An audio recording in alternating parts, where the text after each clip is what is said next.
So in the previous class, we were discussing about the types of series. I think we concluded the lecture over here. ठीक है, जिसमें हमने कहा था कि one is called as individual series. What is individual series? जिसमें हर कोई value जो है वो अलग अलग लिखा जाए. ठीक है, this type of series or this type of data does not have any frequency. Frequency नहीं दी होगी. उसके बाद दूसरा डेटा कौन सा था? That was discrete series, or you can say data with frequency. And the third one was continuous series. इसमें भी क्या होगा? We are having data with frequency. ठीक है, so these two can be categorized as data with frequency. ठीक है, उसके बाद हमने कहा था ये continuous series जो है ये अलग अलग टाइप्स में दिया जा सकता है, या जो आपके पास continuous series है इसके अलग अलग टाइप्स हो सकते हैं. For example it can be inclusive series, वो भी हमने डिस्कस किया था. ठीक है, उसमें क्या होगा, कैसे पता चलेगा इंक्लूसिव सीरीज है और कौन कौन से वैल्यूज आ जाएंगे. ठीक है, similarly was about exclusive series. ठीक है, इन दोनों के बाद हमने ये भी देखा कि अगर मेरे पास कोई इंक्लूसिव सीरीज है, how to make it exclusive series. किस तरीके से अपर एंड और लोअर एंड में सब्ट्रैक्ट करे, डिवाइड बाय 2, सारे लोअर एंड्स में इंक्रीज करे और अपर एंड में लोअर एंड में डिक्रीज करे, अपर एंड में इंक्रीज करे. बट यहाँ देखना कि अगर जीरो होगा you will keep it as such. ठीक है, next one was open ended series. उसके बाद आपके पास था वो मोर देन सीरीज, वो भी हमने पढ़ा था. ठीक है, एंड लेस देन सीरीज. ठीक है, ये हमारे सारे जो है वो क्लियर हो चुके थे. ठीक है, नाउ सी एक्चुअली हम थे कहाँ पर, हम यहाँ तक कैसे पहुँचे. हमने कहा था see we were clear with what is data collection. हमने कहा था कि भाई data collection is nothing but it is simply systematic gathering of information. आप सिस्टमैटिकली इन्फॉर्मेशन को जो गैदर कर रहे हो that is called as data collection. इसमें कोई प्रॉब्लम नहीं था. The second thing was called as data organization. हमने कहा डेटा ऑर्गेनाइजेशन में क्या है, आप इसको सही तरीके से जो है आप इसको अरेंज करोगे. ठीक है, एक सिस्टमैटिक तरीके से आप इसको प्लेस करोगे. ठीक है, मैंने कहा था लेकिन ऑर्गेनाइज आप कैसे कर सकते हो, दो तरीकों से. एक तो आप ऑर्गेनाइज करोगे, आप इसको पहले क्या करोगे, इसको आप अलग अलग क्लासेस में डिवाइड करोगे. That's called as data classification. ठीक है, जो ही आपका डेटा क्लासीफाई हो जाएगा, लेकिन डेटा क्लासीफाई करने के बाद मान लीजिए आपने एज के बेस पर क्लासीफाई किया, वेट के बेस पर क्लासीफाई किया, क्लासीफाई करने के बाद किसी ना किसी तरीके में रखना है. ठीक है, and that thing is called as tabulation. यहाँ तक क्लियर हो गया. अब यहाँ पर सबसे इंपॉर्टेंट चीज़ देखो, ये तो हमारा क्लियर हो गया व्हाट इज डेटा क्लासिफिकेशन. हमने कहा जब आप डेटा को क्लासीफाई करेंगे, जिस भी वेरिएबल के बेस पे आप क्लासीफाई करेंगे that's called as data classification. फिर हमने उसमें ये सारी चीज़ें देखी थी कि किस तरीके से जो है डेटा को क्लासीफाई किया जाता है. Now in addition to this, इसमें और एक चीज़ क्या है, डेटा को क्लासीफाई करने के बाद आपको उसको एक टैबुलर फॉर्म में लाना है. ठीक है, अब इस टैबुलर फॉर्म से क्या होगा, आपका जो डेटा है वो थोड़ा ईजी टू अंडरस्टैंड बनेगा. ठीक है, इजी टू अंडरस्टैंड, थोड़ा सा समझ आ जाएगा आपको कि किस तरीके से डेटा है. कंपैरिजन जो है वो इजी हो जाएगा वंस आप अपने क्लासिफाइड डेटा को किस में लाओगे, अपने टैबुलेशन फॉर्म में लाओगे. ठीक है, बट अगर हम जनरल मेथड्स देखेंगे, हमने कहा पहला डेटा कलेक्शन है, दूसरा हमारा डेटा ऑर्गेनाइजेशन है, और तीसरा हमारे पास जो है दैट इज डेटा प्रेजेंटेशन. ठीक है, अब यहां देखो, यहां पर देखो कंफ्यूजन का स्कोप कहां पर है. डेटा प्रेजेंटेशन में क्या होगा, डेटा प्रेजेंटेशन सिंपली मींस आप अपने डेटा को जो है इस तरीके से रिप्रेजेंट कर रहे हो. ठीक है, किसी के सामने आप ऐसे दिखा रहे हो. Again that is easy to understand. यहां से लेकर यहां तक चीजों को आसान ही बनाना है. यहां तक आपके पास डेटा जो है it was raw in nature. ठीक है, और यहां पर क्या बनेगा लास्ट में, इट विल बी प्रोसेस्ड. ठीक है, something called as data and information. इसको आप प्रोसेस करना है. तो जो भी स्टेज है वो पिछले स्टेज से क्या होगा, प्रोसेस्ड होगा. जितना आप आगे चलते जाओगे डेटा आपको पिछली स्टेज से प्रोसेस्ड मिलता जाएगा. अब आपके पास ये वाला चीज क्या था, इट वाज डेटा प्रेजेंटेशन. अब डेटा प्रेजेंटेशन में क्या होगा, आप अपने वही डेटा जो आपने यहां पर क्लासिफाई किया था, अब आप उसको डायग्रामेटिकली रिप्रेजेंट करोगे. क्या करोगे, डायग्रामेटिकली प्रेजेंट करोगे. समझ आ गया. But it is not necessary. अब यहां देखो, इट्स नॉट नेसेसरी कि डेटा प्रेजेंटेशन में सिर्फ डायग्रामेटिक रिप्रेजेंटेशन. डेटा प्रेजेंटेशन में आपका टेक्सचुअल प्रेजेंटेशन भी हो सकता है. अब इस चीज को समझिए. मैंने क्या कहा, मैंने कहा डेटा प्रेजेंटेशन मतलब मैंने अपने डेटा को क्लासिफाई किया अपने एंड पे. अब मुझे आपको ये डेटा देना है ताकि आपको ये काफी जल्दी समझ आ जाए. ठीक है, मैं आपको ऐसे भी दे सकता हूं. For example if I tell you there are 60% undergraduates in this class. ठीक है, there are 60% undergraduates in this class, out of which 10% are married या 10% are males. ठीक है, तो इस डेटा को मैंने कहीं ना कहीं कलेक्ट किया होगा. ठीक है। फिर आपको नहीं लगता मैंने इसको क्लासिफाई किया on the base of graduates and under graduates, mail and female, तो जो ही मैंने इसको क्या कर दिया, क्लासिफाई कर दिया, उसके बाद मैं इसको आप टेबल फॉर्म में नहीं ला रहा हूं, मैं इसको आप डायरेक्टली आपके सामने प्रेजेंट कर रहा हूं इन the form of textual presentation. बात समझ आ गई? मैं इस डेटा को आपके सामने ला रहा हूं इन ए टेक्सचुअल फॉर्म।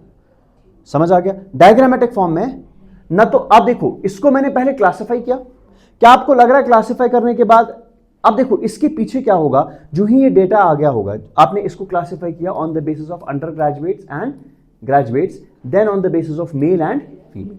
लेकिन ये डेटा 60% ये आपको तभी आएगा जब आप पहले सबका टोटल निकालेंगे, फिर देखेंगे अंडर ग्रेजुएट्स कितने हैं, तो उसका निकालने के लिए आपने पहले कहीं ना कहीं टेबल बनाया होगा ना इस तरीके से अपनी जगह कि अंडर ग्रेजुएट्स इतने हैं, ग्रेजुएट्स इतने हैं, उसमें से मेल इतने हैं, फीमेल इतने हैं।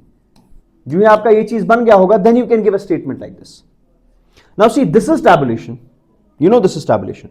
Is this a diagrammatic presentation?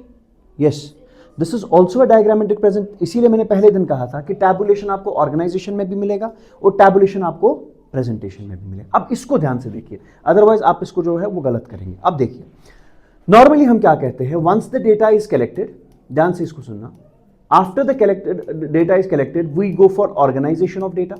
ठीक, ऑर्गेनाइजेशन ऑफ डेटा में हम क्या करेंगे, डेटा को क्लासिफाई करेंगे। मैं बार बार इसको लिख रहा हूं ताकि ये चीज याद रहे। उसके बाद क्या करेंगे, हम इसको टैबुलेशन फॉर्म में लाएंगे, उसके बाद हम डेटा को प्रेजेंट करेंगे। समझ आ गया? यहां तक क्लियर हो गया? बट प्रेजेंटेशन का एक मेथड खाली टैबुलेशन भी है। अलोन टैबुलेशन, देखो आप ऑर्गेनाइज यूं ही डेटा करेंगे, आप कहते हो ऑर्गेनाइज कैसे करूं, पहले मैं डेटा को क्लासिफाई करूंगा, किसी बेस पे क्लासिफाई किया, क्लासिफाई करने के बाद उसको एक टैबुलर फॉर्म में लाएंगे। ठीक है, क्यों टैबुलर फॉर्म में लाएंगे? ताकि आगे वाली चीजें इजी हो।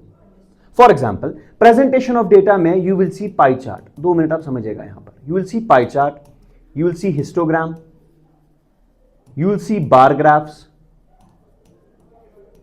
You will see tabulation. समझ आ रहा है? You will see line graph. So ये जो मेथड्स है ये किस चीज के हैं कि आप अपने डेटा को डायग्रामेटिक प्रेजेंट करें आपके सामने। समझ आ रहा है? बट डायग्रामेटिक प्रेजेंटेशन का एक तरीका टैबुलेशन भी है और टैबुलेशन आपके ऑर्गेनाइजेशन का मेथड भी है। अब देखो होता कैसे है, जब आप डेटा को कलेक्ट किया, आपने उसको क्लासिफाई किया, फिर क्लासिफाई के बाद आप उसको अपनी जगह टैबुलर फॉर्म में लाते हो ताकि चीजें जो है वो इजीली अंडरस्टैंड हो। समझ आ गया? उसके बाद या तो आप इसको ऐसे ही रखोगे, सो ईदर यू विल से मैंने टैबुलेट किया, मैंने डेटा को ऑर्गेनाइज भी किया and somehow I have also presented the data. समझ आ गया? तो ये उधर भी जाएगा, इधर भी जाएगा। लेकिन होता क्या है usually, when you go for tabulation, after that you go for any other diagram. For example, जब आप पाई चार्ट बनाओगे, पाई चार्ट के लिए भी आपके पास पहले टैबुलर फॉर्म में क्वेश्चन होना चाहिए। जब अगर आपके पास होता सवाल, आपको बोलते पाई चार्ट बनाने के लिए, लेकिन उसके लिए सवाल होता और वो सवाल ऑलरेडी वो टेबल फॉर्म में होता है। लाइन ग्राफ बनाए, आपको बोलेंगे बार ग्राफ बनाओ। For example, you will be asked like this, this is year and this is production, this is 2001, 2002 and 2003, 120 tons, 130 tons, 140 tons. Don't you think this is tabulation? Yes, rows and columns है, these are rows, these are columns, rows and columns में data है, this is tabulation. आपको बोलेंगे आपके पास ये वाला data दिया हुआ है, इससे आप मुझे लाइन ग्राफ बना के दे दीजिए। सो लाइन ग्राफ बनाने से पहले आपके पास पहले डेटा तो किसी ऑर्गेनाइज्ड फॉर्म में आना चाहिए ना। और ऑर्गेनाइज हम किस तरीके से करते हैं, पहले डेटा को क्लासिफाई करेंगे, फिर उसको टैबुलर फॉर्म में प्रेजेंट करेंगे। कभी कभी ऐसा होता है कि जब आप टैबुलर फॉर्म में ऑर्गेनाइज करते हो, we consider that also as presented data because it is presented in a tabular form. समझ आ गया? But when I say that presentation is that, अगर मैं प्रेजेंटेशन को जनरली कंसीडर करूं कि भाई आप इसको ऐसे बनाइए तो ठीक है, this is tabulation. But if I say graphical representation of data, if I consider presentation as a graphical representation of data, so it's my pie chart, histogram, bar graph, line graph. Otherwise presentation में tabulation भी आएगा और organization में भी tabulation आएगा. So tabulation is a part of both organization as well as presentation of data. So you can write this point: tabulation is a part of both organization as well as presentation of data. ठीक है, tabulation is a part of both organization as well as presentation of data. तो जब आपको organise data करना होगा तब भी आपको टेबल की जरूरत है, और अगर आपको प्रेजेंट करना है, आपका एक तरीका प्रेजेंट करने का टेबल भी है, लेकिन सिर्फ एक तरीका, आपके पास मल्टीपल तरीके जो है वो प्रेजेंट करने के। यहां तक क्लियर हो गया? So if I ask you can you tell me what is tabulation?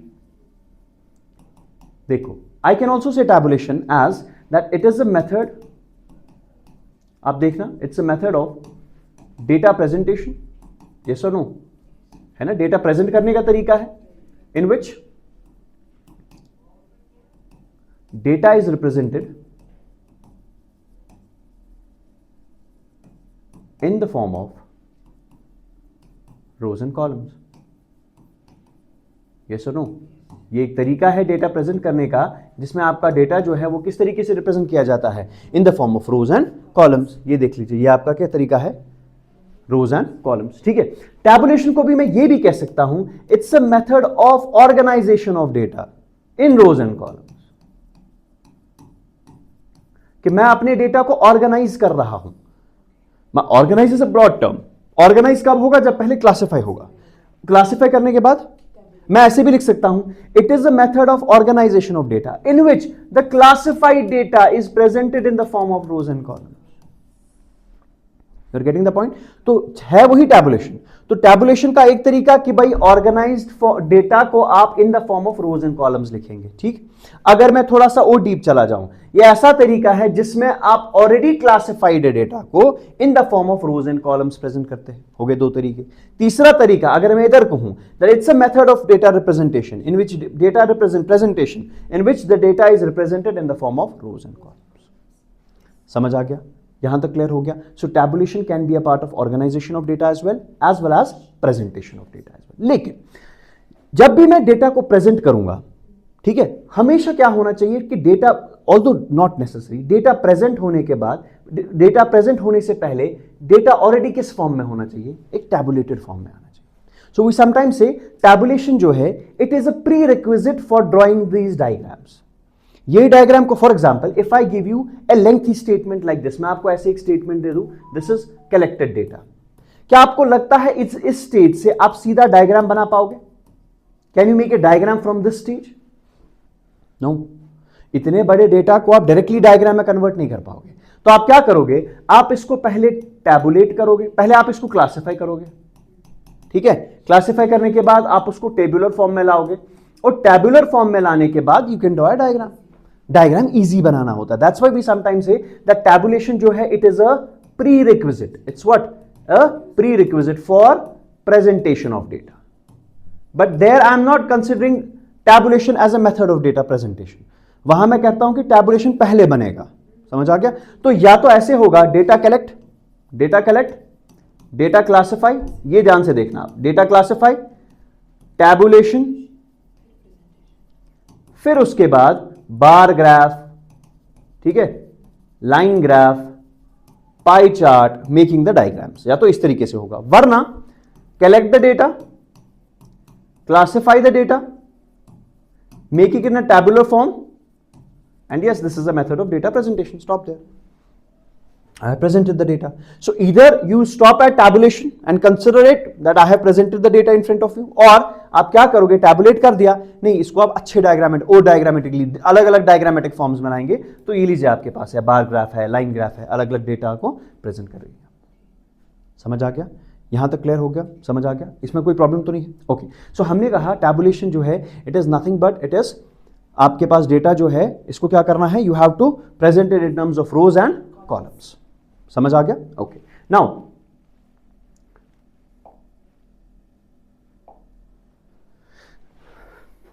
यहां पर एक बार फिर से देखना, जब भी आपको डेटा को किसी के सामने प्रेजेंट करना है, इसको आप टेक्सचुअल प्रेजेंटेशन में भी दे सकते हो और डायग्रामेटिक प्रेजेंट कर सकते हो, ठीक है। चाहे आप इसको टेक्सचुअल प्रेजेंटेशन में दे दो या डायग्रामेटिकली आप इसको किसी के सामने प्रेजेंट करो। लेकिन आपको क्या लगता है? फॉर एग्जांपल, जो मैंने आपको अभी एग्जांपल यहां पर दिया था, I give you an example over here, ये किधर गया? There are 60% undergraduates in this class and out of them 10% are males. समझ आ गया?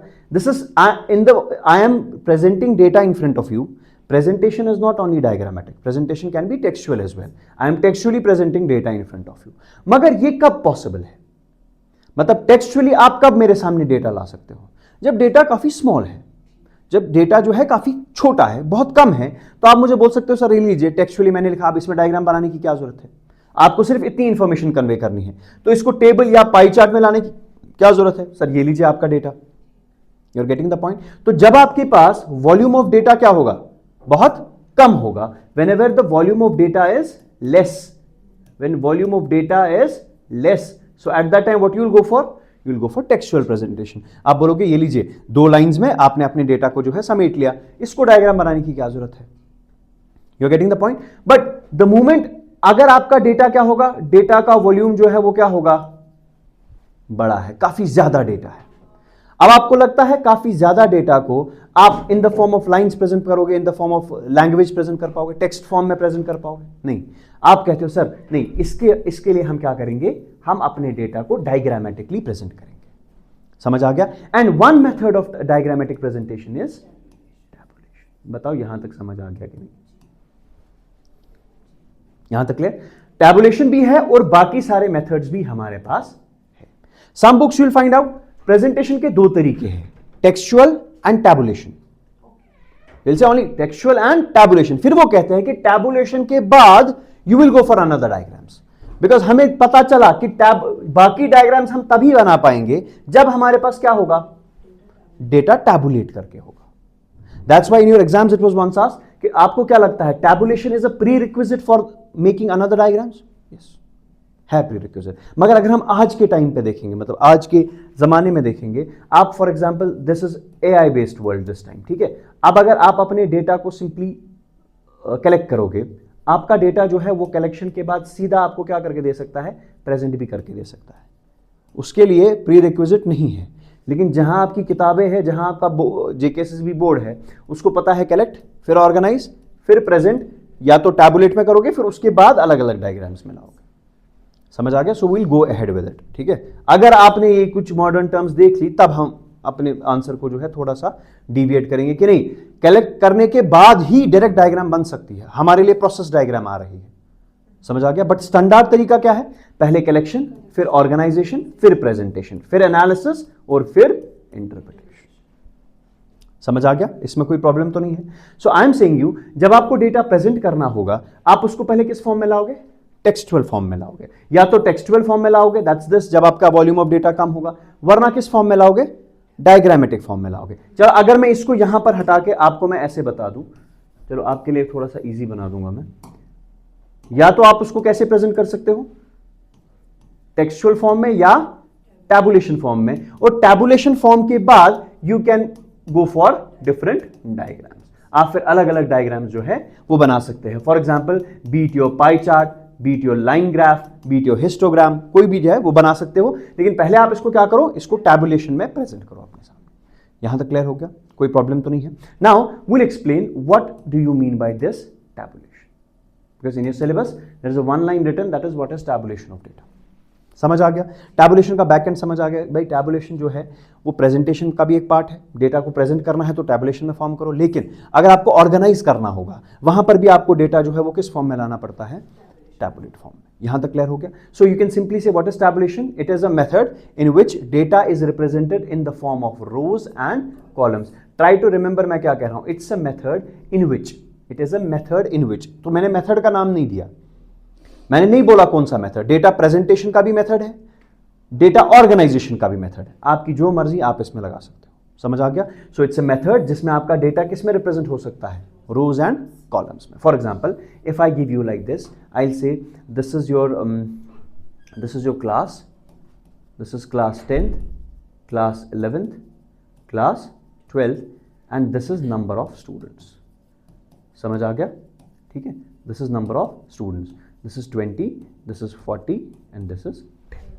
ठीक है? Again data is presented in the form of rows and columns, so this is called as tabulation. यहां तक क्लियर? अब देखो टैबुलेशन से क्या होता है, अगर आप टेक्सचुअली प्रेजेंट डेटा को करोगे, आप with in a single go पूरे डेटा को अंडरस्टैंड नहीं कर पाओगे।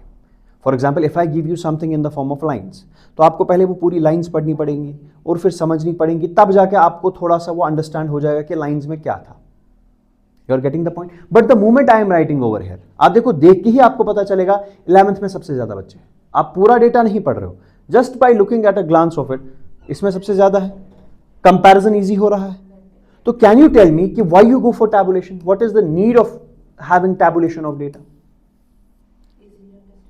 Easy to, the first thing, हर कोई मेथड जो है स्टैटिस्टिक्स में अगर आप उसमें ये लाइन लगाएंगे गलत नहीं होगा, it will be easy to understand. आपका जो डेटा है, जिनके जितना आप नीचे चले जाओगे आप डेटा को इजी बना रहे हो अपने लिए समझने के लिए। सो आई कैन से टैबुलेशन जो है इसमें क्या होगा, आपका जो डेटा है it will be easy for you to understand.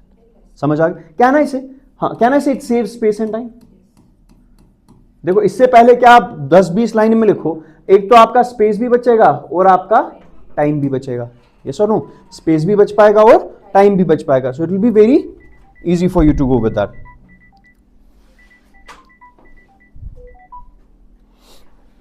Now see, एक तो टाइम भी बचेगा, स्पेस भी बचेगा, एंड दूसरा चीज हमने क्या कहा कि भाई it will be easy to understand. आपको आराम से समझ आएगा कि जब आपने टैबुलेट किसी चीज को किया, it will be easy for you to understand. हाँ, it will also be easy for you to make comparisons. आपको नहीं लगता कंपैरिजन इजी हो रहा है आपका? 11th में कितने थे, 10th में कितने थे, 12th में कितने थे? तो comparison also becomes easy for you. एक तो समझने में इजी, चीजों को कंपेयर करने में इजी, और आपका टाइम भी बचेगा और स्पेस भी बचेगा। यहां तक क्लियर हो गया? इसमें कोई प्रॉब्लम तो नहीं? Okay. So once we done with this, तो अभी तक हमने क्या पढ़ा? हमने कहा कि भाई टैबुलेशन जो है वो हमारा दो जगह पे आता है, एक तो ऑर्गेनाइजेशन में भी आएगा और प्रेजेंटेशन में भी आएगा। अगर आप हमसे पूछेंगे कि what is this so called as tabulation, हम कहेंगे कि टैबुलेशन एक वो तरीका है जिसमें आप अपने डेटा को किस फॉर्म में रिप्रेजेंट करते हो? In the form of rows and columns. ठीक है? What are rows and what are columns? which one is row and which one is column? This one is row, horizontal is row and vertical is column. ठीक है? row is what? row is horizontal, जो भी आपका इसमें horizontal आप चीजें देखोगे, और जो आप vertically इसमें देखोगे that is your column. यहां तक समझ आ गया?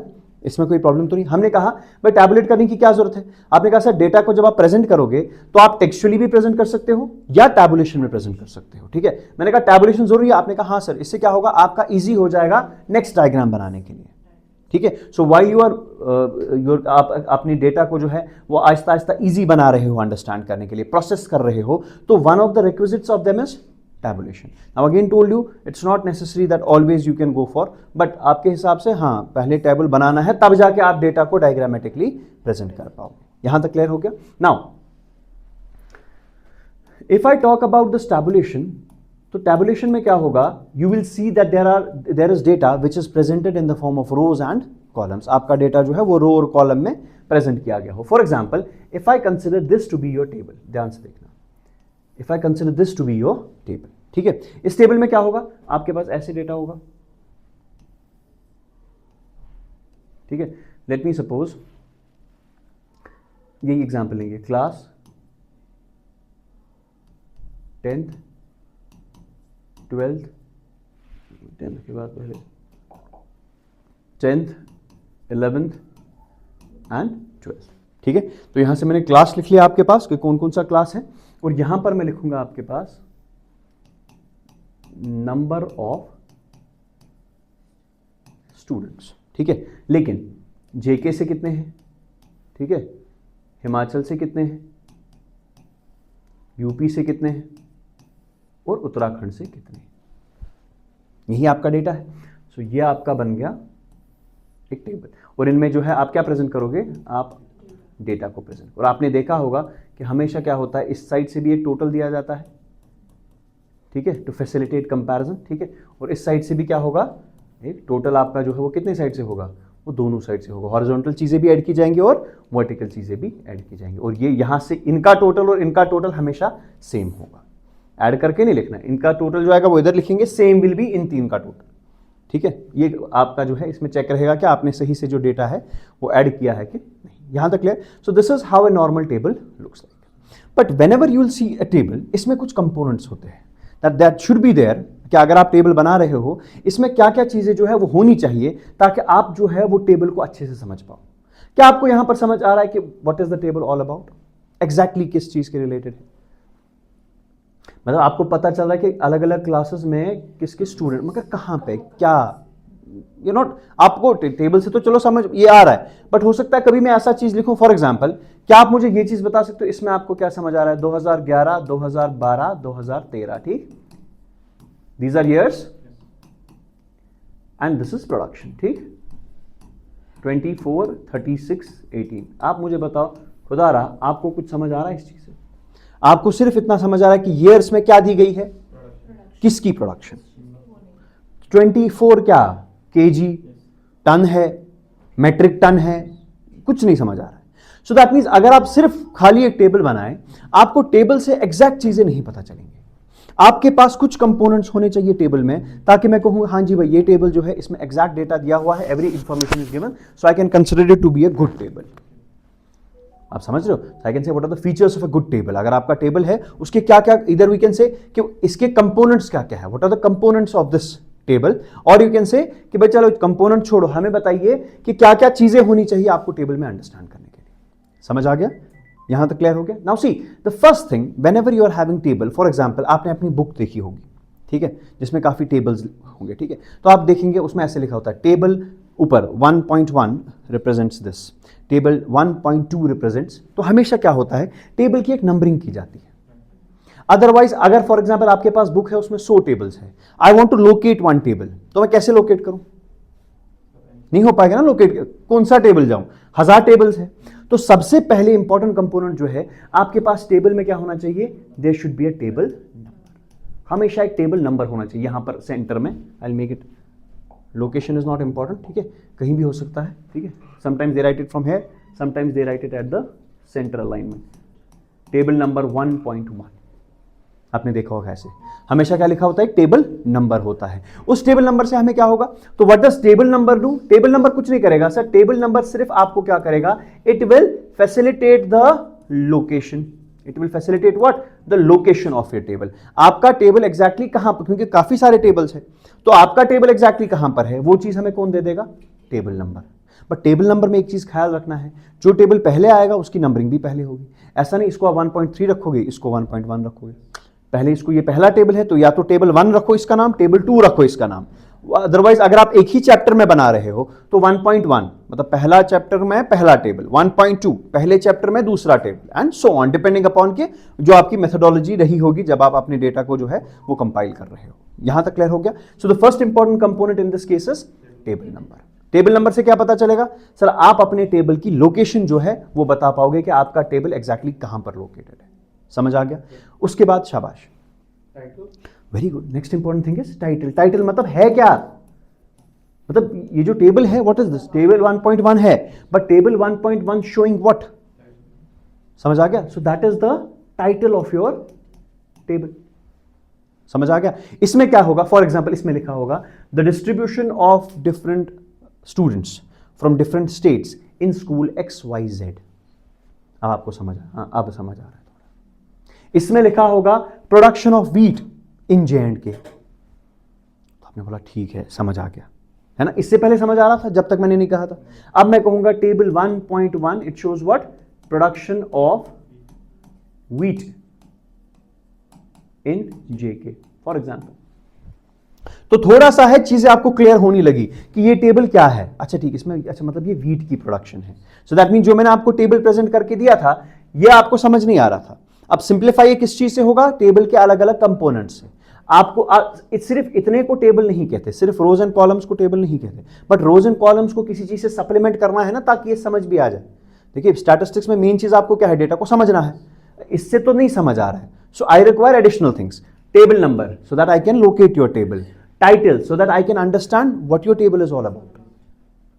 समझ आ गया? हेडिंग, जो मतलब इसको हेडिंग भी कहते हैं कभी कभी, कि टेबल जो है ये किस चीज के रिलेटेड है। शाबाश। What next? क्या लगता है आपको? टेबल नंबर भी आ गया, टाइटल भी आ गया। Title means the heading of your table, ठीक है। उसके बाद और एक आता है that's called as head note. That's called as what? Head note. What is head note? Head note means, चलो ये वाला तो मुझे थोड़ा सा समझ आ गया तो कोई बात नहीं। इसमें सी इट्स नॉट नेसेसरी कि every component will be there in the table. जो चाहिए इट्स नॉट नेसेसरी कि मैं अगर 10 कंपोनेंट्स लिखूं तो 10 के 10 होने चाहिए। आपको खुद समझ आएगा कि कौन कौन जरूरी है। टेबल नंबर है जरूरी, जब बहुत सारे टेबल्स हैं तो टेबल नंबर होना जरूरी है। अब अगर एक ही टेबल है तो नहीं भी लिखोगे तो चलेगा, but better is to do the table number. पहला point clear. Is title important? It's most important part of it, most important component, most important part of a table is the title. Without title you will not be able to understand anything. इधर आ जाओ, इस table number there, इस title there, but मुझे लग रहा है अभी कुछ इनकम्प्लीट है। अगर मैं इस टेबल को देखूं, ठीक है, production of wheat in J K, ये 24 क्या है सर? यूनिट ऑफ मेजरमेंट है। एडिशनल इंफॉर्मेशन जो टाइटल नहीं देगा, for example some information that is not given by the title, कोई बात नहीं, टाइटल के एडिशनली हम उसको बिठाएंगे, हम कहेंगे sir that is what head note. So head note gives more information. अगर आपको लग रहा, देखो head note gives additional information if required. अगर नहीं चाहिए additional information so there is no need of head note. For example head note में हम यूजुअली क्या लिखते हैं? हम यूजुअली लिखते हैं यूनिट्स ऑफ मेजरमेंट, ठीक है, what is the units of, और not necessary only units of measurement, you can give another additional information. But do you think यहां पर कुछ और है? नहीं, तो ठीक है, मैं समझ रहा हूं, ठीक है, इसमें मैं समझ रहा हूं, इसमें नहीं समझ रहा था, ठीक है। या this could have been the percentage of production, तो आपको लिखता है ये डेटा इन परसेंटेजेस, ठीक है। ये दिखाता, अच्छा कितना, ये हो सकता था इन लैक्स भी, कि कितना प्रोड्यूस किया पैसे में, समझ आ गया। तो वह है क्या जो इसमें वैल्यू लिख रहा है वो किस में है? So that additional information is provided by what? Head note, also placed at the top of the table. यहां तक क्लियर हो गया? इसमें कोई प्रॉब्लम तो नहीं? तीन चीजें क्लियर, टेबल नंबर, टाइटल और हेड नोट, ये तीन चीजें आपको टेबल के ऊपर साइड से मिलेगी। यहां तक क्लियर? Done, okay. उसके बाद क्या होता है, अगर आप अपने टेबल की ओर ध्यान से देखेंगे, आपके पास टेबल में रोज भी है, कॉलम्स भी है कि नहीं? There are rows as well as columns. But देखो, for example if I place it like this, यहां पर आपके पास डेटा है, पूरा डेटा है, 26, 32, 44, 41, 45 एंड सो ऑन, ठीक है। ये जो 26 है, इसकी दो हेडिंग्स है, अगर आप देखेंगे, it also belongs to 10th class. If I am considering the rows, it also belongs to J&K, number of students from J&K, if I consider columns. समझ आ गया कि नहीं? यहां तक क्लियर? ये वाला जो है 24, it means the production, production है ना ऊपर, पहले यहां से भी आपको देखना पड़ेगा, यहां से भी आपको देखना पड़ेगा, production in the year 2011। When I consider rows, it gives me the years, and when I consider what? Columns, it gives me the total production. Yes or no? So in order to understand any single, and this is called as a cell, this is called as, ये जो values जिसमें आप डालते हो उस चीज को हम क्या कहेंगे? So this is called as cell. So the individual values जो आपके टेबल में होते हैं उसको हम cell कहते हैं, values. Try to understand what I'm saying. The individual values that are present in the table is called as cell. यहां तक क्लियर हो गया? कोई प्रॉब्लम नहीं? Done boss. चलिए, अब मैंने कहा कि किसी सेल को अंडरस्टैंड करने के लिए, किसी सेल को अंडरस्टैंड करने के लिए आपको उसके, क्या मैं ऐसा कह सकता हूं, सेल को अंडरस्टैंड करने के लिए मुझे उसकी रो वाली हेडिंग भी देखनी पड़ेगी और उसकी कॉलम वाली हेडिंग भी देखनी पड़ेगी। यस और नो? ये 26 मुझे कब समझ आएगा? जब मुझे पहले ये 10th देखूं मैं, और ये 10th, 11th, 12th, ये किन की हेडिंग्स है? रोज की कॉलम्स की? कॉलम इधर से होगा, कॉलम ये है, कॉलम ये है, ये इधर इधर, कॉलम ये है, इसकी हेडिंग इधर बिठाओगे। क्लास का, अच्छा क्लास, अच्छा मतलब वो क्लास तो नहीं ले गया। मैं कह रहा हूं कि ध्यान से देखो, दिस इज योर कॉलम, इसकी हेडिंग ऊपर बैठाओगे कि कहीं दाएं बाएं बैठाओगे? At the end, this is a row, इसकी हेडिंग इसके पहले, हेडिंग हमेशा पहले, हेड पहले आता है, तो कॉलम का हेड ऊपर रहेगा और रो का हेड इस साइड से रहेगा। सो can I say this 10th, 11th and 12th, this is the row headings? कह सकता हूं कि नहीं? This is row headings, yes और no? And can I say this one, this is column heading? ये समझ आ रहा है कि नहीं? अब कल को इसको कॉलम हेडिंग नहीं, पहले सोचना कॉलम कहां है। Column is like this, so its heading will be placed at the top of it.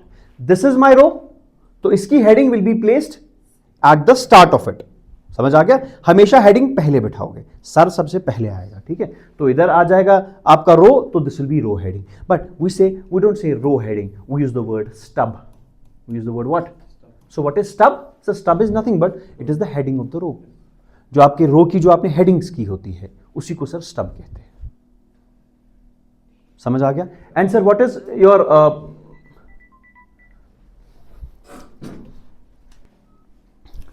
अच्छा, तो दैट मीन्स रो वाली जो हेडिंग है दैट्स कॉल्ड एज स्टब, और जो कॉलम वाली हेडिंग है this is called as caption. This is called as what? So there are two different names. One is stub and second one is caption. So what is stub? If I ask you what is stub, stub जो है it is the heading of rows. And what is caption? It is the heading of column. But यहाँ पर एक चीज आप एक बार देख लीजिए, ठीक है? I'll make a simple table for you.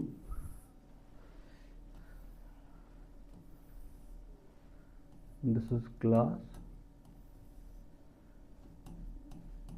number of students, JK, Andhra Pradesh and Himachal Pradesh, ठीक है? So this is 10th, 11th and 12th, और साइड से इधर से भी टोटल और इधर से भी टोटल, ठीक है? पहला चीज क्या हमने कहा? What was the first thing? Table number ऊपर बैठाओ, उसके बाद टाइटल उसके साथ या उसके नीचे बैठाओ, हेड नोट ऊपर बैठाओ इधर पे, ठीक है? और यहाँ पे जहाँ आपकी मर्जी है, ठीक है? Head note is also called as prefatory, इसको भी याद रखना, दो वर्ड्स हम याद रखेंगे अब, ठीक? It's sometimes called as prefatory, but usually you will see only the word head note, ठीक है? बहुत कम देखोगे आप प्रीफेटरी, ठीक है? हेड नोट समझ आ गया, टाइटल नंबर भी आ गया, टेबल नंबर भी आ गया. उसके बाद हमने कहा सर ये वाले जो इंडिविजुअल वैल्यूज जहाँ पर आप प्लेस करते हो इन चीज़ों को हम क्या कहेंगे? सेल्स कहेंगे, ठीक है? अब देखो ये आपके पास सेल्स है, फॉर एग्जाम्पल 12, 14, 16, 23, 11, 10, 14, 12 एंड 19. यहां तक क्लियर? नाउ आई से ये जो 10th, 11th, 12th है, ठीक है? This is actually heading, but of what? Of the rows. This is heading, मतलब ये आप कोई सभी रो उठाओ, 23, 11, 10, इसका हेडिंग क्या है? 11th. समझ आ गया? तो दैट मीन्स आपके पास इसमें 3 हेडिंग्स है रोज की, ठीक है? सो इधर ये जो 10th, 11th, 12th है इनको या तो आप क्या कहो? रो हेडिंग है ना, रो की हेडिंग, या आप क्या कहोगे सर? इसको स्टब कहोगे, ठीक है? और अच्छा यहां पर आपको नहीं लगता 2 हेडिंग्स है? एक तो number of students, it's also heading, और उसके बाद सब हेडिंग की हुई है. समझ आ गया? तो column head, column sub head, column headed, column sub head, और you can say column heading as a whole, ठीक है? इस कॉलम, क्योंकि अगर दो, आपको नहीं लग रहा है इसको अलग अलग कर दिया है, फिर से नंबर ऑफ स्टूडेंट्स को अलग अलग तीनों में किया. फॉर एग्जांपल अब मैं कहूं जेके में कितने मेल कितने फीमेल है, I place one more heading, so they will be all called as sub heading, ठीक है? सो दिस इधर is called as what? Column heading, है कि नहीं? या तो इसको कॉलम हेडिंग कहेंगे या क्या कहेंगे? Will call it as caption. बताइए यहां तक समझ आ गया? So this is your stub and this is your caption. यहां तक क्लियर? बट क्या मैं आपको यह चीज कह सकता हूं, you say is it true और फॉल्स, कि आपका जो स्टब है, आपका जो स्टब है, it is the heading of your row but placed alongside the column. It is placed in the columns. आपका जो कैप्शन है, it is your heading of column but placed as a row. इसको याद रखना. समझ आ गया? थोड़ी सी चीजें हैं, हल्का सा घुमाओ तो इवन भाई रो का तो क्या था? स्टब. रो में बिठाते हैं इसको. This is placed along the row, so stub is placed along the row, placed along the row, but heading of किसकी हेडिंग है? आपका जो स्टब है वो किसकी है? It is placed along, sorry, it's placed along the column but heading of row. और caption आपका क्या है? कैप्शन को कहां प्लेस करेंगे? प्लेस्ड अलोंग द रो, हाँ, बट हेडिंग ऑफ कॉलम. बताइए यहां तक समझ आ गया? क्लियर हो गया कि नहीं? ये पॉइंट थोड़ा सा इंपॉर्टेंट है, याद रखिएगा, ठीक है? कंफ्यूज करने के लिए यूज किया जाता है. सो आपका जो स्टब है, it is placed along the column but it's heading of row, and your caption जो है it's placed along the row but it is heading of column. यहां तक क्लियर हो गया? ठीक है? तो अभी तक हमारा क्या क्या हो गया बताइए जरा. टाइटल, पहले आ गया टेबल नंबर, फिर आ गया टाइटल, फिर आ गया हेड नोट, फिर आ गया आपके सेल्स, फिर आ गया सेल्स, फिर आ गया स्टब, फिर आ गया कैप्शन. समझ आ गया? अब ये वाला जो है, ये वाला पोर्शन जो है जिसमें आप अपनी वैल्यूज को प्लेस करते हो as a whole, this is called as body. This is called as what? Body. ठीक है। एंड यू नो बॉडी में जो है अलग अलग क्या होती है, आपकी सेल्स होती है। समझ आ गया कि नहीं? ठीक है, clear? So it's called as body. So what is the body, और sometimes we say it's a field of the table, जहां पर सारे जो चीजें जो है वो मेंशन है। It's sometimes called as field of the table. It is sometimes called as field of the table.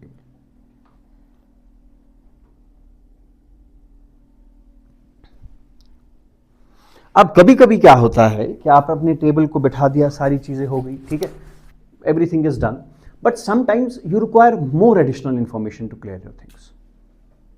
आपको टेबल को और अंडरस्टैंड, मे बी कोई और आपको इंफॉर्मेशन देनी होगी विद रिस्पेक्ट टू टेबल, इस टेबल के रिलेटेड कोई और इंफॉर्मेशन देनी होगी, ठीक है। तो उसके लिए हमारे पास और दो चीजें हैं, one is called as footnote and second one is called as source. समझ आ गया? Now let's understand what is this footnote and source, ठीक है। अब देखो क्या होगा, आपके पास ये जो टेबल है, आपने ये टेबल बना दिया सारा, ऊपर टेबल नंबर, टाइटल, हेडिंग लिख लिया। अगर आपको लग रहा है कुछ एडिशनल इंफॉर्मेशन देनी है तो वो अपने टेबल के नीचे आप फुटनोट ऐड कर सकते हैं, या कभी कभी आपको बोलना पड़ता है कि ये टेबल मैंने लाया कहां से, the table has been taken from census 2011, so that is the source, लाया कहां से। हेडिंग में हम यूजुअली क्या लिखते हैं, एडिशनल इंफॉर्मेशन, फॉर एग्जांपल आपके कितने यूनिट्स है, क्या है, वैल्यू किस में है, उससे भी एडिशनल इंफॉर्मेशन देनी हो तो फुटनोट में देंगे, और अगर आपको उसका सोर्स मेंशन करना होगा तो वो भी आप कहां मेंशन करेंगे, अपने टेबल के नीचे। So footnote and source, this finishes your components of the table. बताओ यहां तक क्लियर हो गया कि नहीं? और एडिशनल इंफॉर्मेशन देनी है तो फुटनोट में लिख लीजिए, और अगर आपको ये भी मेंशन करना है कि भाई ये हमने लाया कहां से, ये जो डेटा है इसका लाया कहां से, ओरिजिन इसका कहां से है, so you can place it in the source. बताइए यहां तक समझ आ गया? Clear? So if we go across, इन चीजों को देखें कि हमने क्या क्या पढ़ा। हमने कहा कि भाई आपका जो टेबल है इसके क्या होते हैं, मेजर कंपोनेंट्स होते हैं। कौन कौन सा कंपोनेंट होता है? टेबल नंबर, यस, शाबाश, बॉडी ऑफ द टेबल और field of the table, footnote and source. यहां तक समझ आ गया? क्लियर हो गया? अब मुझे, मैं आपसे एक चीज पूछूंगा कि टेबल जो है, टेबल के बाद वाला स्टेप आपको क्या लगता है क्या आएगा? सर इधर टेबल के बाद आप डायरेक्ट एनालिसिस कर सकते हो, बट टेबल के बाद आप इसमें और एक डायग्राम ऐड कर सकते हो, आप इसके लिए बार ग्राफ भी बना सकते हो, आप पाई चार्ट भी बना सकते हो, डिपेंडिंग, ऐसा नहीं कि कुछ भी बना सकते, इसके लिए हिस्टोग्राम नहीं बनता। अब यही चीज़ है, किसके लिए क्या बनता है, देयर इज अ रीजन, ये नहीं कि उठ के कुछ भी चला लिया, ठीक है। मैं आपको कहूँगा इसमें पाई चार्ट बना के दो, नहीं बनेगा, इसमें हिस्टोग्राम बना के दो, नहीं बनेगा। So for every type of data, ऐसा नहीं है कि we have to draw a diagram, हाँ you have to draw a diagram, but is it possible that you can draw any diagram you like out of the diagrams we are having? No. If I ask you can you draw an ogive curve for this, नहीं बनेगा। उसके लिए कुछ होना चाहिए, वैसा ही data होना चाहिए। जैसे हमने देखा डिस्क्रीट डेटा, कॉन्टिन्यूअस डेटा, समझ आ गया, इंडिविजुअल डेटा, कौन सा डेटा आपके पास है और उसके लिए मैं कौन सी डायग्राम बनाऊं। आपने कहा कंटिन्यूअस डेटा, कंटिन्यूअस में भी कौन सा, मोर देन, लेस देन, समझ आ गया। Accordingly I will go for frequency distribution, ogive curves, histograms, ठीक है। एक लेक्चर उस पर कर देंगे, although that's not in your syllabus explicitly, but हम सिर्फ देखेंगे कि अगर मेरे पास कौन सा डेटा होगा और कौन सा डेटा के लिए कौन सी डायग्राम आनी चाहिए। थोड़ा सा इतना तो होना ही चाहिए, but now everything is not written in the syllabus, but at least जो हमें लग रहा है कि इसके, see there is tabulation, now tabulation is a part of data presentation, so they can associate something like that, ठीक है। क्या maybe they give a table, बोलेंगे इसके बाद कौन सी डायग्राम पॉसिबल है, हाउ कैन यू इग्नोर कि वो सवाल, वो बोलेगा टैबुलेशन का ही तो सवाल है, बताइए इसके बाद कौन सी डायग्राम बनेगी। क्या इसके लिए आपका ऑगिव कर्व बन सकता है? जब हमें ऑगिव कर्व का पता भी नहीं है, ठीक है। But one thing is, we will not go in the complete details, because if we go in the complete details it will take 5 more lectures to finish the diagrams, I guess more than that. समझ आ गया? To understand each and every diagram कि how to construct the diagram, फिर तो कभी वहां से निकलोगे नहीं, ठीक है। बट एक चीज है, tomorrow will have a small discussion, एक आधे 1 घंटे का डिस्कशन करेंगे, जिसमें हम देखेंगे कि कौन सा डेटा है, किस किस टाइप का डेटा है और किस किस टाइप के लिए कौन सी डायग्राम, और वो डायग्राम दिखती कैसी है। एटलीस्ट देखने के बाद आपको समझ आना चाहिए कि ये वाला जो डायग्राम है इसके बैकग्राउंड में कंटिन्यूअस डेटा होना चाहिए था, अदरवाइज ये डायग्राम नहीं बनी होती। You are getting the point? ये चीज एक बार होनी चाहिए, ठीक है।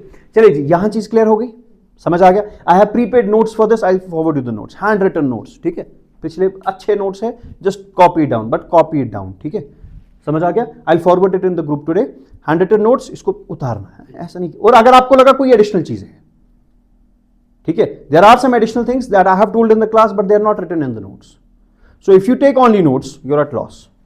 और आपको वो खुद समझ आ जाएगा कि कोई कोई चीजें जो है वो सिर्फ मैंने बोली, लिखी नहीं है। So don't rely completely on those notes.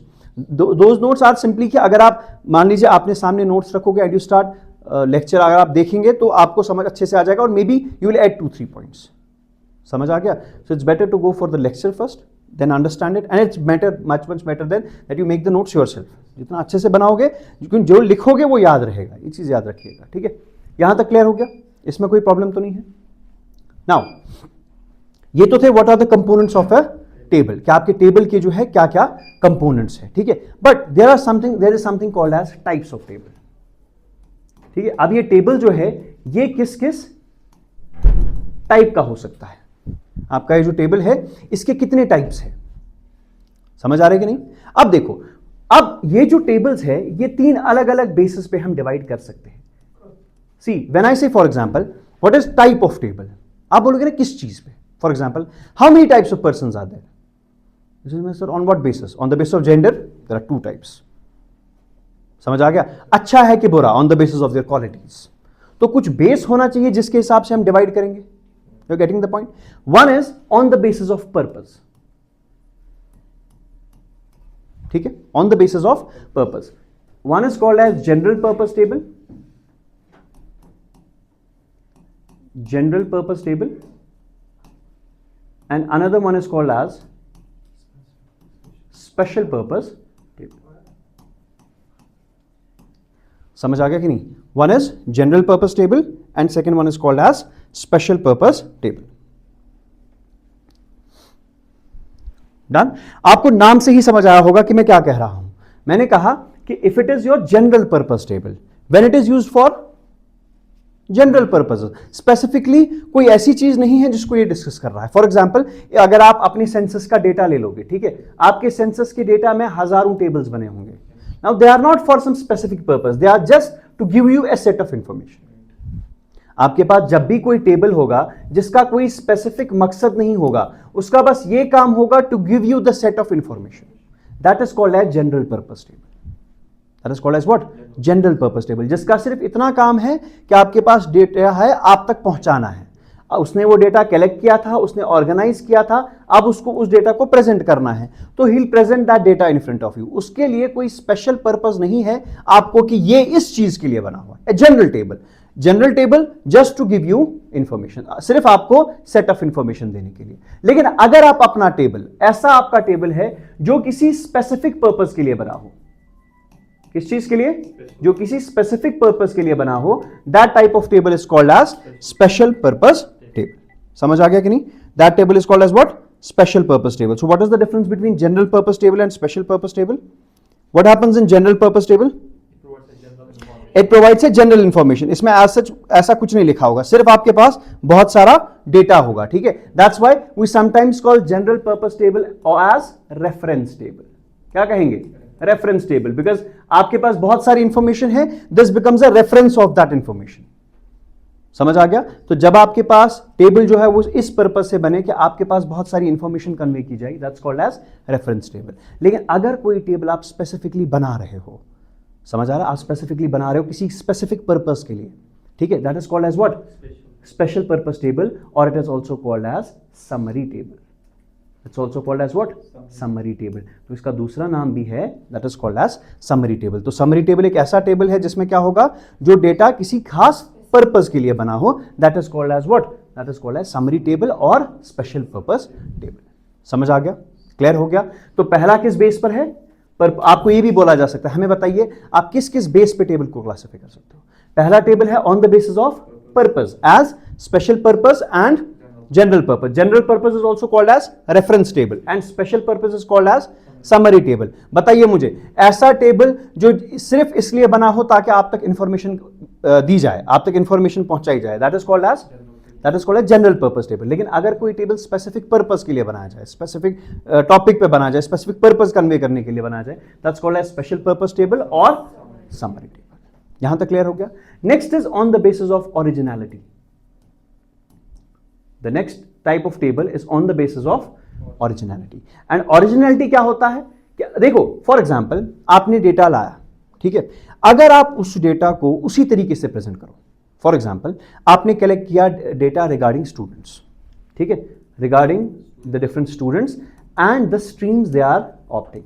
वो किस किस स्ट्रीम के लिए जा रहे हैं और कितने स्टूडेंट्स आपके पास है, ठीक है. आपको पता चला कि 10 स्टूडेंट जो है वो आर्ट्स के लिए जा रहे हैं, 20 स्टूडेंट जो है वो जा रहे हैं let me suppose science stream के लिए, और कुछ नंबर ऑफ स्टूडेंट जो है वो कॉमर्स स्ट्रीम के लिए जा रहे हैं, ठीक है. 10, 20, 30 आप उसको उसी तरीके से लिखेंगे, ठीक है. दूसरा फॉर एग्जाम्पल आप ऐसे लिखेंगे कि स्टूडेंट्स एंड ये इधर से स्ट्रीम, ठीक है. This is art stream, this is science, this is commerce, 12, 14, 6. ये तो हो गया एक टेबल, ठीक है. दूसरा टेबल होता है कि मैं ऐसे बनाऊं कि what is the stream, what are the students. अब आपके पास आर्ट जो है वो ले रहे हैं 32% स्टूडेंट्स.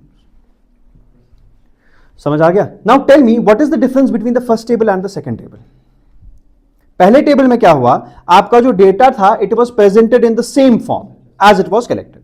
जिस तरीके से आपने उसको कलेक्ट किया था आपने उसी तरीके से उसको लिख भी दिया. लेकिन कभी कभी क्या होता है, आप अपने डेटा को पहले चेंज करते हैं.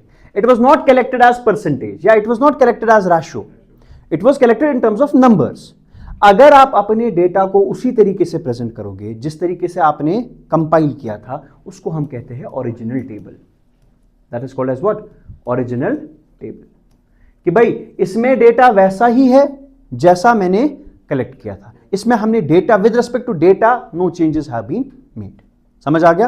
And second one is called as derived table. Now what is derived table? Derived table वो है जिसमें डेटा जो है that is not in the same form as it was collected. समझ आ गया? Clear? What is original table? Original table in which data is in the same form. Data is in the same form as it was collected. Data उसी form में है जिस form में इसको collect किया गया है, ठीक है. That is called as what? Original table. और derived table किसको कहेंगे? जब आप अपने डेटा को क्या करोगे, डेटा को चेंज करोगे, थोड़ा सा मॉडिफाई करोगे डेटा को, उसके बाद उस टेबल में बिठाओगे. That type of table is called as what? That type of table is called as derived table. समझ आ गया? इसको यहां पर ऐसे लिखना, this example original data as it was collected and this data किधर गया, ये परसेंटेज वाला, this is what? This is your derived table. समझ आ गया? शाबाश. So one is called as original table and the second one is called as derived table. The first classification was on the basis of purpose as special purpose and general purpose. Second was on the basis of originality as original table and derived table. समझ आ गया? Diagram साथ बना लेना ताकि आपको जो है समझ आ जाए कि कौन सा जो है डेराइव्ड टेबल है और कौन सा जो है दैट इज ओरिजिनल टेबल, ठीक है. Now the third classification is on the basis of construction, is on the basis of construction.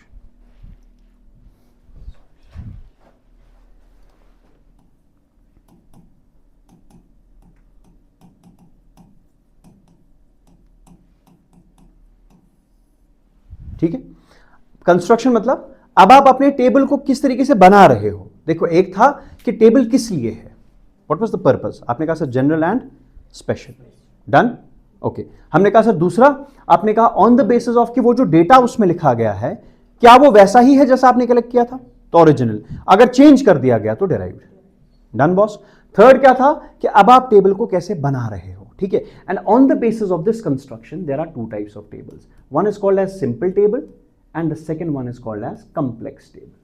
समझ आ गया? There is nothing complex about it, just the name, ठीक है. One is called as simple table and the second is called as complex table.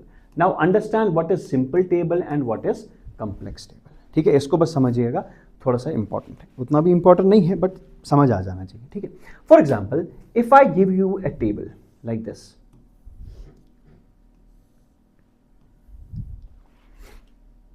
stream and number of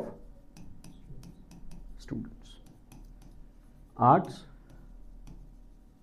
commerce and science 32, 46, 28। ठीक, मुझे बताइए इस वाले टेबल में आपके पास कितनी वेरिएबल्स है? वेरिएबल्स नहीं, वेरिएबल इज अ वो चीज जिसके, हाँ, variable is not arts commerce stream, no, variable is stream. किस बेसिस पे क्लासिफाई करोगे, उस बेसिस पे 40 क्लासिफिकेशंस निकले, मुझे कोई फर्क नहीं पड़ता। So there is one variable that is stream and this is number of students, कि उस आपके पास उस स्ट्रीम में कितने स्टूडेंट्स हैं वो अलग चीज है, समझ आ गया?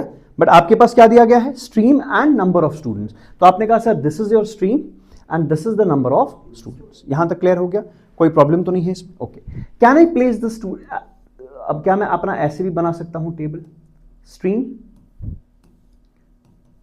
Arts, commerce and science, number of students. ठीक, one is rural and second one is, अब बताइए किस बेस पे क्लासिफाई किया? स्ट्रीम, ये तो आ गया stream, and second is on the basis of rural और अर्बन। स्ट्रीम के बेस पे भी क्लासिफाई किया और रूरल अर्बन के बेस पे भी क्लासिफाई किया। तो और एक तरीका है। अब अगर मैं इसको ऐसे क्लासिफाई करूं, स्ट्रीम, नंबर ऑफ स्टूडेंट्स, ठीक, urban and rural, but I'll also classify it on the basis of male, female. कितने वेरिएबल्स आ गए? Stream, urban rural that is second variable and male female that is the third one. समझ आ रहा है कि नहीं? But ये याद रखना चाहिए जब भी आप कोई भी वेरिएबल बनाएंगे उसके एंड पे हमेशा टोटल आना चाहिए। So it should be urban rural and total, male female total, male female total. समझ आ गया? ऑल्दो वो हमारा काम नहीं है फिलहाल, because we don't have to construct a table, हमें बस देखना है कि टैबुलेशन में क्या क्या चीजें होती है। नाउ सी, अगर हमारे पास सिर्फ एक वेरिएबल है, this is called as simple table.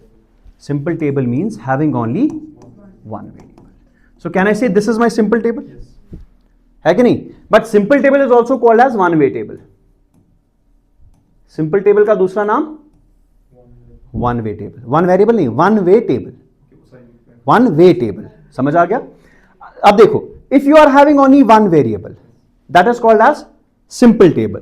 If you are having more than one variable, more than one, it is called as what? Complex table. आप पहले यहां देखो, what is simple table? Having only one variable, like this, stream, number of students is not variable, it's the value, it's the variate, याद है कि नहीं? हाँ, only one variable, one way table. More than one variable, complex table. More than one में कितने? If it is two, it's called as a two-way table. समझ आ गया? कभी कभी डबल टेबल भी कहते हैं, टू वे टेबल भी, डबल टेबल भी, थ्री वे टेबल, कभी कभी थ्री वे टेबल भी कहेंगे, कभी कभी ट्रेबल भी कहेंगे। ट्रेबल टेबल, ट्रेबल मतलब तीन। बात समझ आ रही कि नहीं? नाउ कॉम्प्लेक्स में क्या आएगा? एक से ज्यादा। कॉम्प्लेक्स में एक से ज्यादा को बिठाएंगे। समझ आ गया? अब अगर इसमें एक ही वेरिएबल है तो, एक वेरिएबल है तो सिंपल, अगर एक से ज्यादा है तो कॉम्प्लेक्स। अब अगर एक से ज्यादा में से दो होंगे तो that's called as two variables. अगर तीन होंगे तो नाउ ट्रेबल, ठीक है? और अगर तीन से ज्यादा होंगे, अब अगर तीन से ज्यादा होंगे that is called as manifold table. Just remember this point, manifold. ऐसे समझो, जब भी आप टेबल को कंस्ट्रक्ट करोगे, if there is only this is one, see this is one variable, two way table, treble, three way table. अब अगर मैं इसको और क्लासिफाई करता, इट इज मैनिफोल्ड। अब उसके बाद नहीं है four way, five way, it's manifold. See, एक वेरिएबल सिंपल, एक से ज्यादा कॉम्प्लेक्स। अब एक से ज्यादा में कितने? दो होंगे तो टू वे, तीन होंगे तो थ्री वे, और तीन से ज्यादा होंगे तो मैनिफोल्ड। बस this is how you have to remember this. यहां तक क्लियर हो गया? चीजें समझ आ गई? नोट्स में भेज दूंगा, ठीक है? Just try to write it down, and जो चीजें यहां पर नोट्स में नहीं होंगी मुझे वो चीजें जो है वो ऐड कीजिए। और कल का आपका टास्क है, मुझे बताइए लिस्ट मी टू इंपॉर्टेंट पॉइंट्स, दो ही इंपॉर्टेंट पॉइंट्स आपको मिलेंगे जो नोट्स में नहीं है लेकिन मैंने लेक्चर में कहा। And I told you that's important, that can be asked in the MCQs. Tell me those 2 important point जो वहां पर थे और आप जो है आपके नोट्स में नहीं है। यहां तक समझ आ गया? अगर मैं इस पूरे लेक्चर को जो है थोड़ा सा समेटने की कोशिश करूं, मैं कहूंगा टैबुलेशन जो है it's a method of data organization as well as data presentation, organization as well as data presentation. इसमें क्या होगा, आपका जो डेटा है that is represented in the form of rows and columns. Rows कौन से होते हैं आपके? हॉरिजॉन्टल। कॉलम्स आपके क्या होते हैं? वर्टिकल। यहां तक क्लियर हो गया? उसके बाद हमने कहा सर ये तो ठीक है, ये तो बन गया टेबल, इसके क्या क्या कंपोनेंट्स हैं? हमने कहा रुकिए हम बताएंगे। फील्ड बीच वाला, ऊपर टेबल नंबर, टाइटल, हेडिंग, नीचे फुटनोट, सोर्स, अलग अलग ये जो आप cell, intersection of rows and columns जहां होगा दैट इज योर सेल। बन गया सेल। वो सारे सेल जहां पर बीच में होंगे, जहां पर वैल्यूज होंगे, दैट्स कॉल्ड एज फील्ड और body. What is this one called as? Stub. What is this called as?